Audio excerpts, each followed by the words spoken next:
Donald Trump's worst nightmare could be headed to the U.S. Senate, topping off an already disastrous week. But at this point, what week for Trump isn't disastrous? I ask you that. I'm David Reddish. Welcome to Occupy Democrats. Yes, the taco-in-chief is having a rough week. First, there was the fallout of the Texas floods, as numerous reports surfaced regarding his administration's response, or lack thereof. So, according to 4 officials inside FEMA, that federal response may not have been as fast as it might have been. They say that a new rule that any expenditure over $100,000 needed sign-off from Secretary Noem slowed the federal response. These sources tell us that FEMA's deployment of urban search and rescue teams, which are typically deployed in anticipation they might be needed, instead was delayed until Monday, 3 days after the flood. Now, a source also tells us that a request Texas made for FEMA aerial imagery to aid in the search was also delayed, waiting for Secretary Noem's approval. Now, additionally, multiple FEMA officials say that they were taken aback by the agency's relatively limited response in the immediate aftermath of the disaster. CNN has reached out to FEMA for comment. So far, no reply from the agency. However, a DHS spokeswoman more generally told CNN that FEMA is, in her words, quote, shifting from bloated DC-centric dead weight to a lean deployable disaster force that empowers state actors to provide relief for their citizens.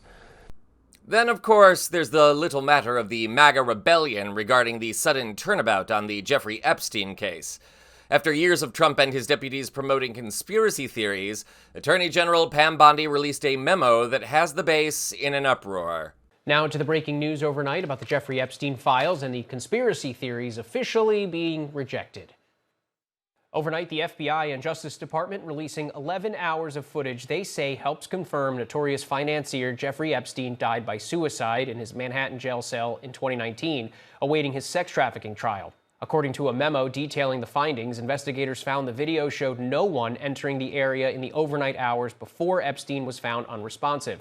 But perhaps the biggest bombshell, investigators say they found no incriminating client list of Epstein's, no credible evidence that Epstein blackmailed prominent individuals, and no evidence that could predicate an investigation against uncharged third parties. For years, Epstein has been at the center of conspiracies surrounding both his death and a rumored client list allegedly used to blackmail powerful men.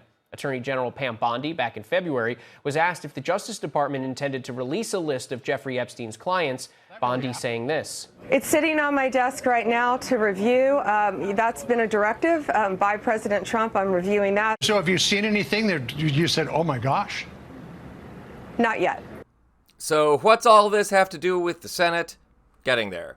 This would be a good time to recall that the Republicans control the Senate by a very slim margin of just 3 seats. Should they lose even 1 seat, especially if that seat belongs to a Republican Trumpist yes man that goes along with whatever nincompoopery Trump wants, it will make it considerably harder to get legislation through the chamber. Remember, his budget abomination only passed the Senate by a single vote. Thanks again, Lisa Murkowski. For more on that mess, the Epstein turnabout, Kristi Noem's ineptitude in the disasters of the Texas floods, and all other recent stories, see other videos here on the channel. For now, I have a bit of good news. New polling shows that the GOP is in danger of losing the Senate, even in a supposed safe seat like that of John Cornyn in Texas.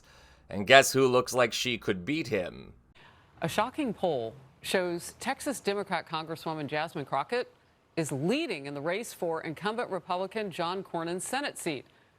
Even bigger news, though, the massive backlash over her making the Texas flood disaster all about her. Well, it's not news, because she does that with everything. Even talking about her hairstyle.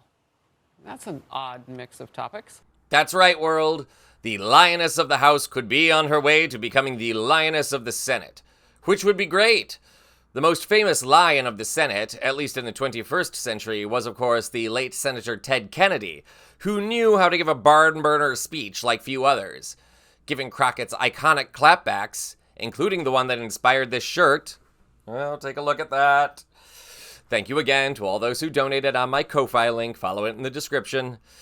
Can't you just imagine how Jasmine Crockett would rock the Senate? And by the way, Fox News, if you're watching, screw you. It betrays your slimeball agenda and total bias that you need to trash Ms. Crockett by claiming she made the Texas floods all about her, which she did not do. This is her state, and she has every right to be upset at the lack of warnings and the total inaction of Kristi Noem. And for that matter, the fact that the head of the Federal Emergency Management Agency claimed states are responsible for managing their own disasters is absurd. I realize Trump wants to defund the agency, but lady, it's in the name of your agency. Federal emergency. If you can't do your job, then get the hell out of our lives and quit taking our taxpayer dollars to pay for your bad plastic surgery. Sorry. Kristi Noem just drives me nuts. Back to Jasmine Crockett. I hope she does run. I hope she does unseat John Cornyn, and I hope she ends up on the Senate Judiciary Committee where she can completely dismantle every one of the Trump administration's lies and obfuscations. The country needs more Jasmine Crockett. This is Occupy Democrats.